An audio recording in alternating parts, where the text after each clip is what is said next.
Hello, guys, welcome back to Purple Daffodils. Today, we are going to see a short story in a group written by Ryanosuke Akutagawa. And Ryanosuke Akutagawa, he was from Japan and he lived from 1 March 1892 to 24 July 1927, and he is a celebrated Japanese writer widely regarded as the father of Japanese short story. And because of his contribution to the literature, the Akutagawa Prize is named after him. In Group, the short story was first published in 1922 and translated by various translators like Tashaki Kojima, J. Rubin, and James O'Brien. So, the present version that we are going to see is translated by Tashaki Kojima. And about the story, this story in a group is actually adapted into a film called Rashomon, directed by Akira Kurosawa, and in the year 1950.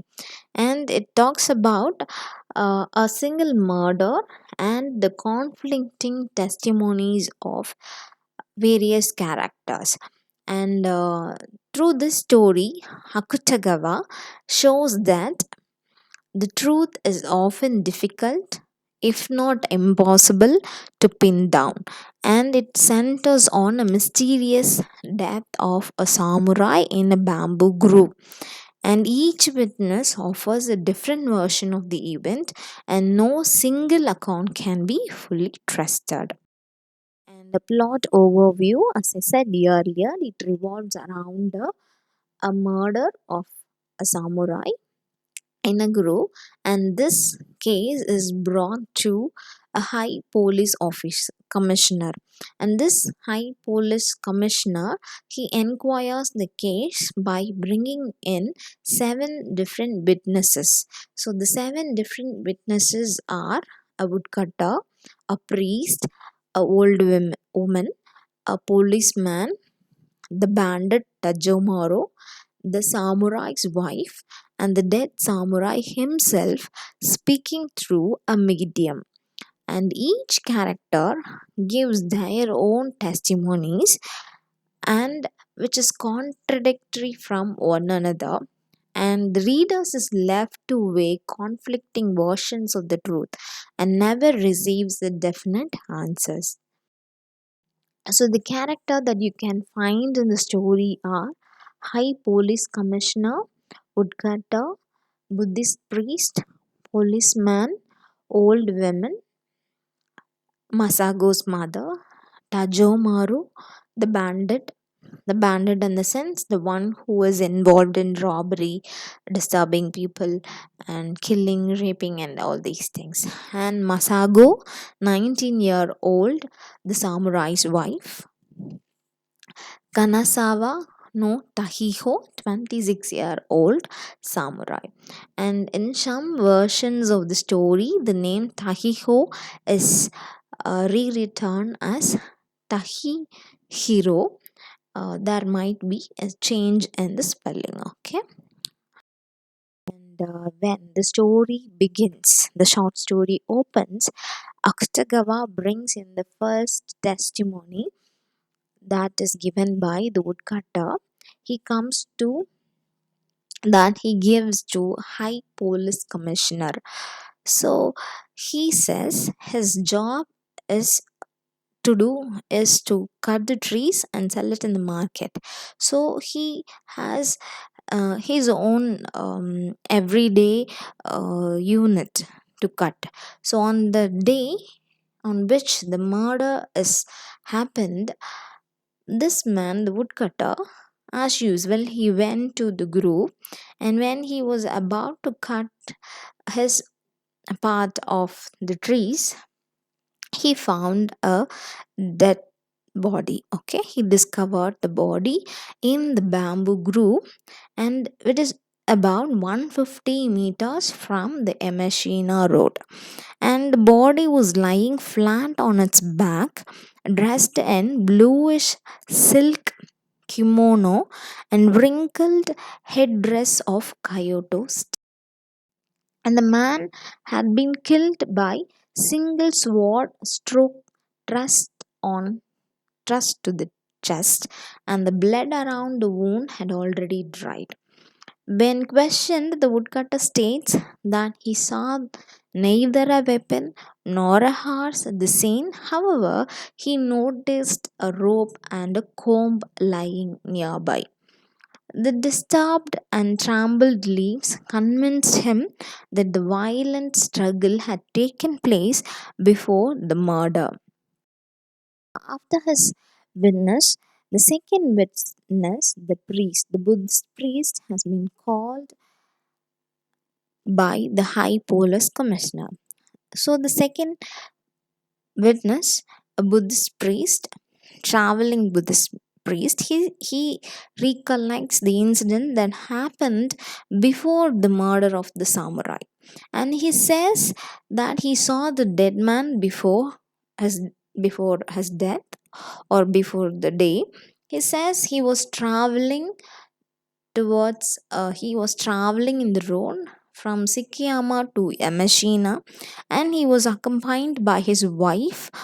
Uh, and he couldn't see his wife's face because it is covered with a veil, a dress, and her wife was accompanying him on a horseback, and that woman was wearing a lilac colored suit, and her horse was a sorrel with a fine mane, which means brown color horse with a fine brown color hair.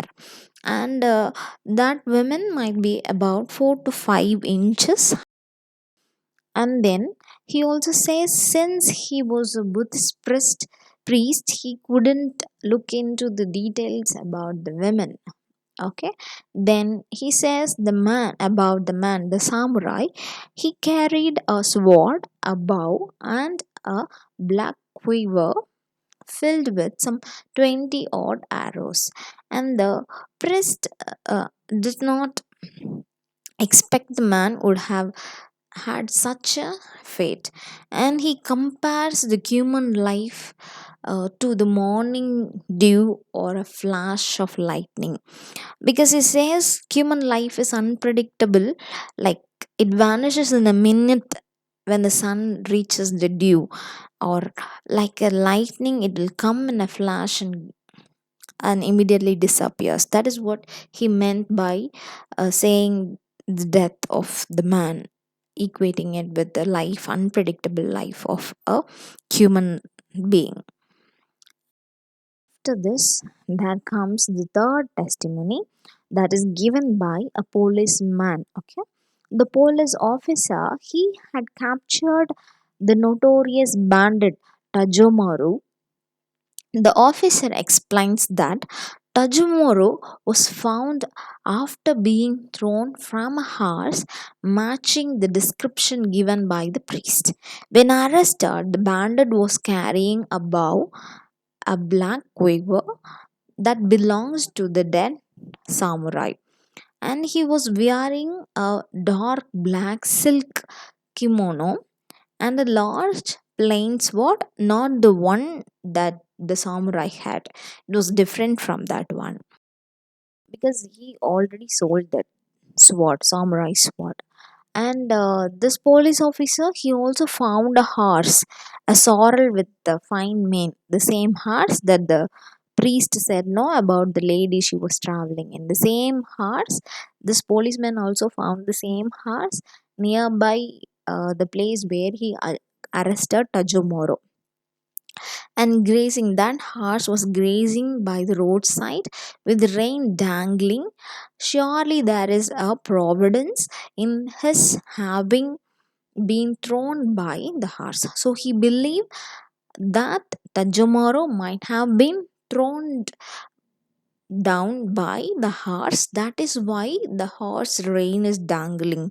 And then the officer, he also recollects the incidents that rumored about Tajamoro. And he also says Tajamoro is a well known criminal and he's feared throughout the region of Kyoto.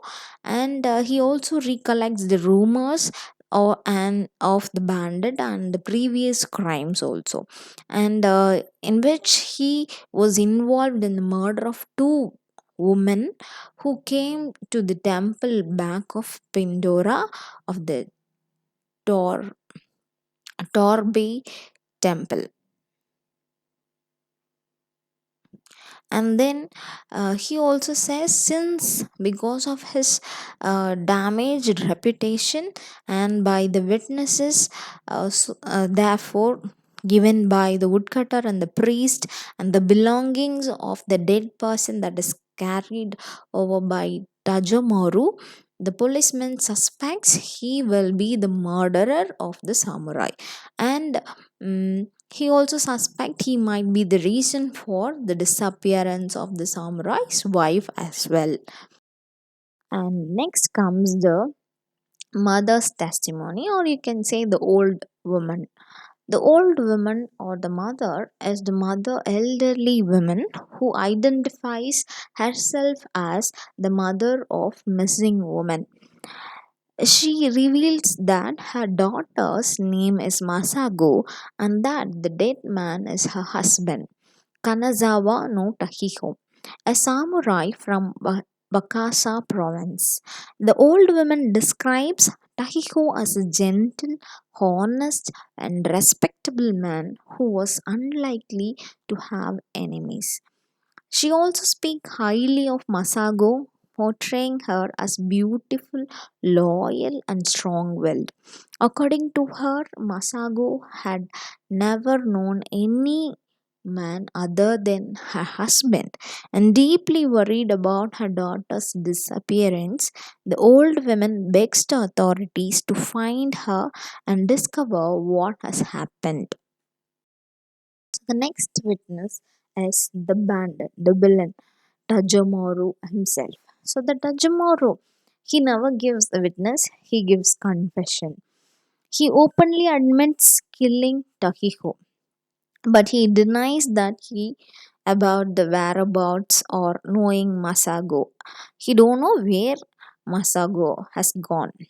And he explains what happened from the beginning. Tajamoru explains that he first noticed the couple while they were traveling through the countryside. A sudden gust of wind lifted Masago's veil, allowing him to catch a glimpse of her beauty. Instantly captivated, he decided that he must possess her.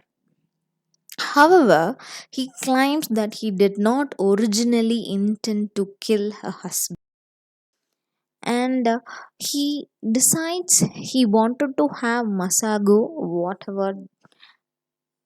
comes whatever that comes around. And first he planned his first plan was to separate the couple.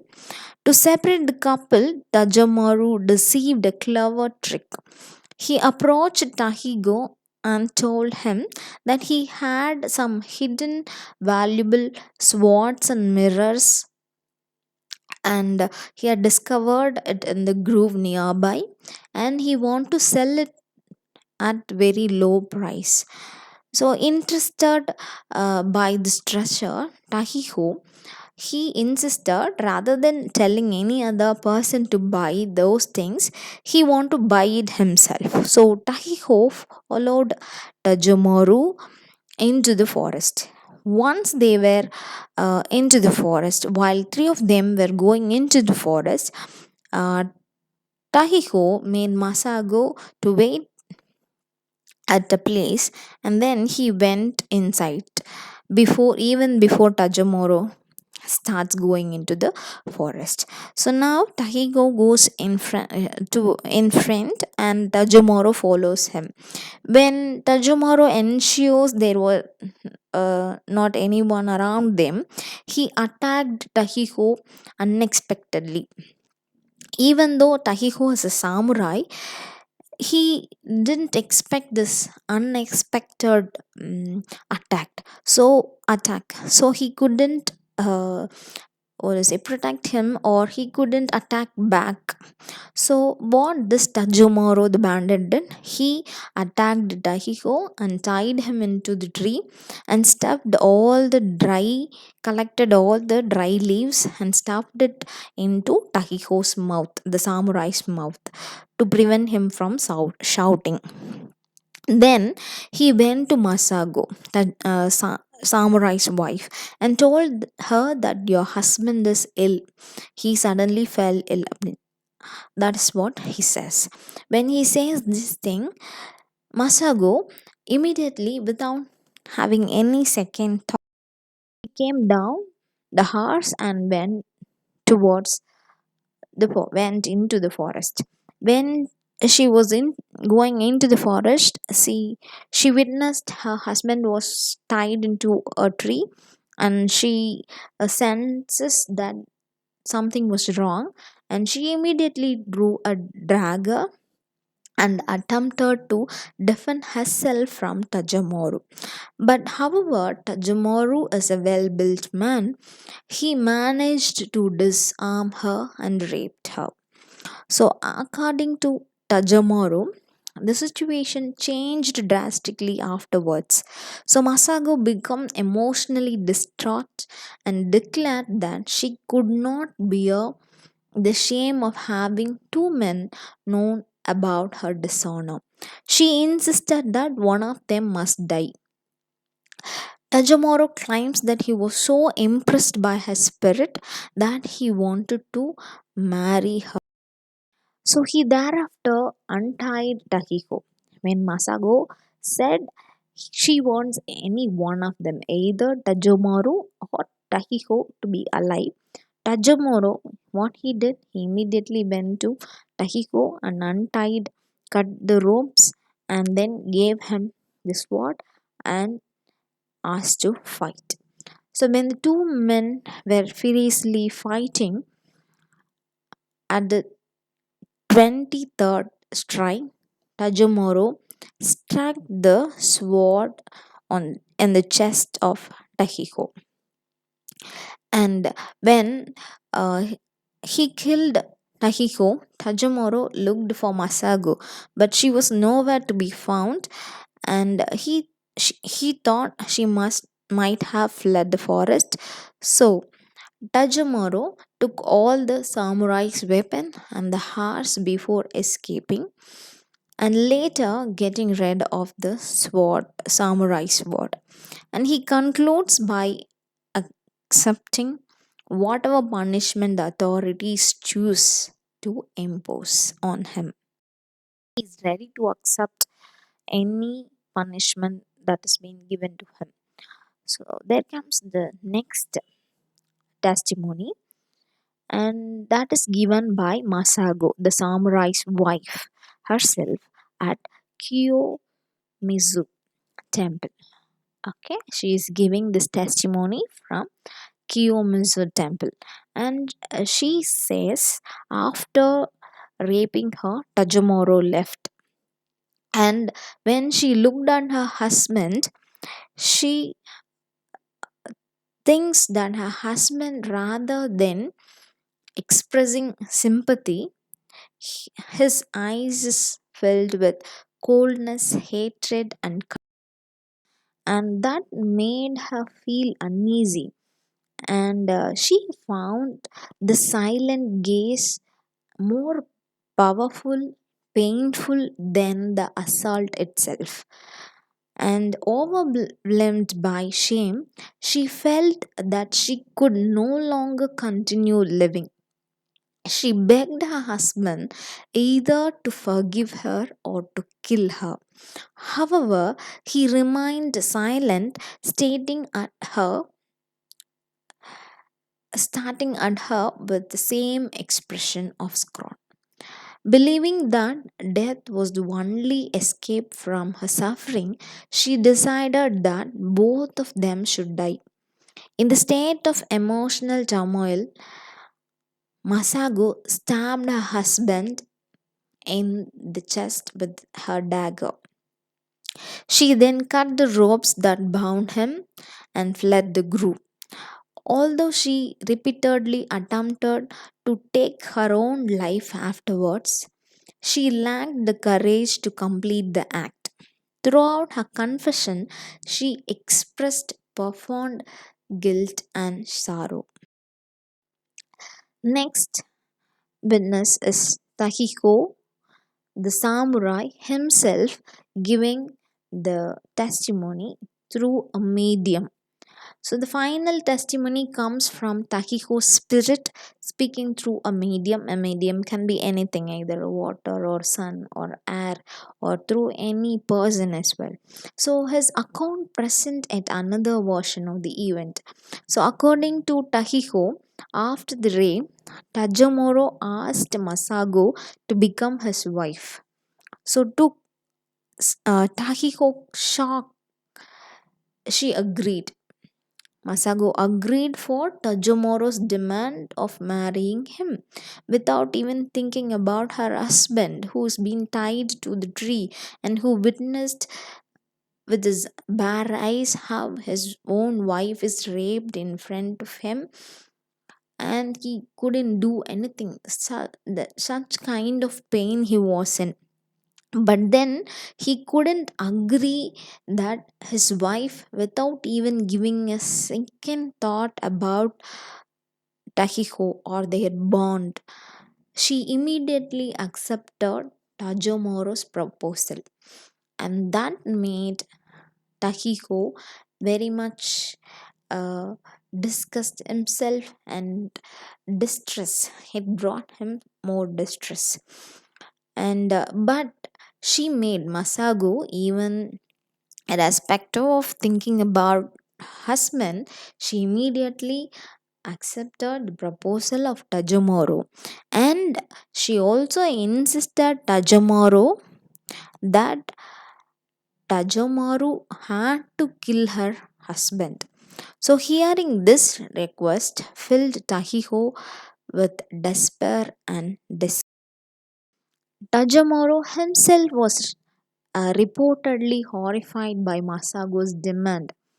He knocked her to the ground and even offered Takiko the chance to decide whether she should live or die. Before any decision could be made, Masago escaped into the forest. Afterward, Tajomoro untied Takiko and left the group. Alone and devastated by what he believed to be his wife's betrayal, Tahiko fell into deep despair. He picked up Masago's abandoned dagger and stabbed himself in the chest. As he lay dying, he sensed someone quietly approaching and removing the dagger from his body, and he never learned the identity of this mysterious figure. That is how the story ends. Tajamoro claims he is the one who killed the samurai Tahiho. Masago, she claims she is the one who killed her own husband. On the other hand, Tahiho, he himself claims that he himself stabbed in the chest because he felt betrayed by the words of his wife. But we don't know who is the real murderer. So the central theme: seven witness, seven different truths. So Akutagawa shows that truth is subjective. It might change, shaped by memories, ego, self interest, and this ambiguity later gave rise to the term Rashomon effect. As I said about the Rashomon movie, no? So after the movie, this particular effect, the Rashomon effect, became popular, where it talks about describing contradictory accounts of same event. One, you take up one single event and describe it from different perspective and give different ideas and different conclusion. That is what this Rashomon effect really talks about. So these are few important questions for your understanding. First question: who really killed the samurai Tahiko? Akutagawa never reveals it. Tajimoro, Masago, Tahiko himself each claims responsibility, deliberately leaving the truth unknowable. Second question: why is the story considered a study of truth? Because every witness gives a different self serving account of the same event, leaving the readers unable to determine what truly happened. Third question: what is the Rashomon effect? A term describing contradictory interpretations of same event by different witnesses. The name after Kurosawa's film adaptation of the story. Fourth question: what does the woodcutter's testimony establish? The location and the physical scene of the crime, the body, the wound, and the sign of a struggle without revealing who was responsible. And the fifth question: how does Tahiko's spirit say he died? He claims that devastated by what he believed was his wife's betrayal, he stabbed himself with a dagger. You people understood the story. Kindly like, share, and subscribe. And thank you for patiently listening.